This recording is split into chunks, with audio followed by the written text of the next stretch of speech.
wulakanta shi ba zai ji daɗin abin ba. Da wannan gwanda ka gaya masa zance mai kyau, qaulun ma'rufun wa maghfiratun khairun min sadaqatin yatba'uha adha. Wa biddu'a, haka kyakkyawar addu'a, dan uwanka ko baka da abin da zaka bashi na zumunci, je ka ku gaisa kai masa addu'a ta fatan alkhairi. Yace wal ma'anal jami', abin da ake nufi a dunkule game da zumunci, isalu ma amkana min alkhair, ka sadar da duk abin da zaka iya sadarwa na alkhairi ga danginka na jini. Wa daf'i ma amkana min sharri, ka kawar musu duk abin da kake iya kawar musu na sharri bi hasabi daqa, amma gwargwadon ikonka. Mun sha faɗa sau da dama, ba sau ɗaya ba sau biyu ba, wata hikimar Allah da ya daddatsa mu yayi mu dangi family gida zaka samu a kowane gida sai da Allah ya aje wani wanda zai iya taimakon ƴan uwansa. A kowane family ba za ka samu wanda bai da kuɗi ba, dan daidai ba sai an samu babba ba. To da a ce kowane attajiri, kowane mai dan hali zai koma yayi abin da ya kamata a familin su, wallahi da yau ba haka muke ba. Allah yana da damar ya tara masu kuɗi a ƙabila ɗaya, a gida ɗaya, amma me yasa ya tsitsinka su ya rarraba? Saboda kowa ya ji daɗin ɗan uwansa. Kai a familin ku kai kaɗai Allah ya ɗaukaka, kana nufin ɗaukaka taka ce kai kaɗai? Yayi maka ne dan ka taimaki ƴan uwanka. Kai a familin ku kai kaɗai Allah ya sa kai boko, su duk ba su yi ba. Shin ana nufin kafi su shi kai aka fi so? A'a, dan in ana da wani haƙƙi na boko na gwamnati na aiki, ƴan uwanka su samu ta hanyar ka.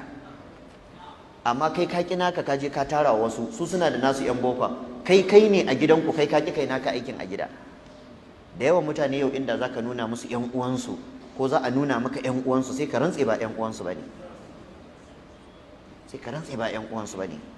Ya ƴan uwa, akwai zunubi mai ƙarfi ga wanda yake yanke zumunci, wanda shine magana ta kusa da ta ƙarshe wacce zan cike mana da ita.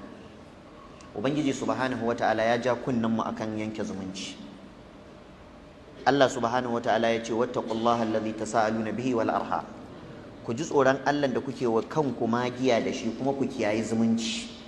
Kalmar wal arham ai an taqba'uha, Allah yana jan kunnen mu kiyaye raba zumunci. To sannan sai ya gaya mana me laifin mai raba zumunci. Ubangiji ya ce wallazina yaqba'una ma amara Allahu bihi ay yusala wa yufsiduna fil ardi ulaika lahumul la'natu wa lahum su'ud dar. Wallazina, waɗanda yaqba'una suke yanke ma amara Allahu bihi ay yusal, abinda Allah ya ce a sadar. Me kenan? Zumunci da dukkan sauran abubuwan da Allah ya ce a sadar da su. Wa yufsiduna fil ardi, suke barna a ban kasa, domin yanke zumuncin barna ce a ban kasa. To sai Allah ya ce ulaika, irin waɗannan lahumul la'natu, tsinuwar Allah za ta yi tabin su, wa lahum su'ud dar, kuma sai sun yi mummunan ƙarshe. Duk mai yanke zumunci ba zai kyakkyawan ƙarshe ba, sai kaga tasirin wannan yanke zumuncin a zuriyarsa, ko me Allah ya bashi a duniya. Jubairu dan Mut'im yake faɗa, yace manzo Allah yace la yadkhulul jannata qati, mai yanke zumunci fa ba zai shiga aljanna ba. Imam an-Nawawi yace malamai sun fassara wannan hadisi fassara biyu, wanda duk wannan maganar da aka faɗa yake ganin kada Allah wannan magana. Imam an-Nawawi yace wannan kaulan wahidan kafiri ne, domin abinda Allah ya ce wajibi ne shi kuma yace ba wajibi bane, haka ya kafirta kaulan wahidan. Ko yana sallah